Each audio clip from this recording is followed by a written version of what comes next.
Ada ilmu yang tak tertulis dalam kitab, tak tercetak di atas kertas, bahkan tak pernah diucapkan oleh para guru yang hidup di dunia ini.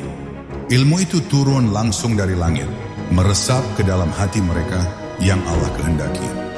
Inilah ilmu laduni, sebuah pengetahuan yang bukan hasil logika, bukan pula buah dari studi panjang di ruang-ruang akademik. Ia datang sebagai cahaya yang menyinari relung jiwa, tanpa suara, tanpa huruf, tanpa pelantara manusia. Inilah rahasia ilmu yang tak dapat dimiliki oleh siapapun, kecuali oleh mereka yang telah disucikan oleh perjalanan batin yang dalam. Tak semua orang memahami keberadaan ilmu ini.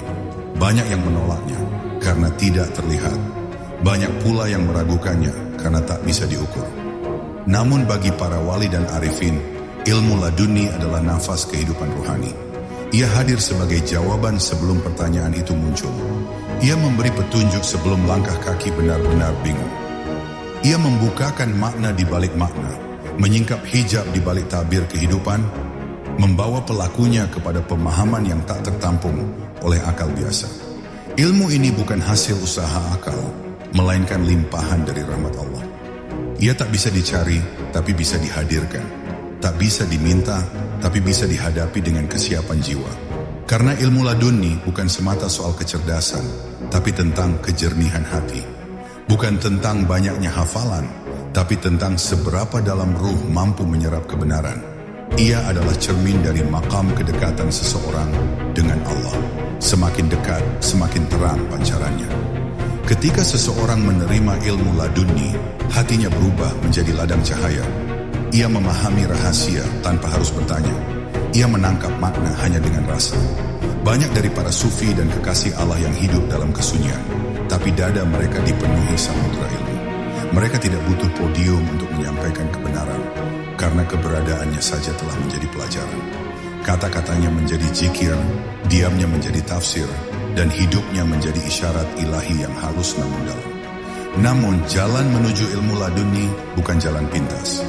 Ia menuntut pengorbanan ego, kehancuran nafsu, dan kemurnian niat. Mereka yang dikehendaki Allah menerima ilmu ini adalah mereka yang telah selesai dengan dirinya sendiri. Mereka yang tak lagi mencari kemuliaan dunia, tak lagi haus pujian, dan tak lagi mengejar nama besar. Hati mereka menjadi wadah suci, tempat turunnya rahasia. Dan ketika ilmu itu datang, mereka tak merasa hebat. Mereka justru semakin tunduk, semakin hancur dalam rasa rendah diri di hadapannya.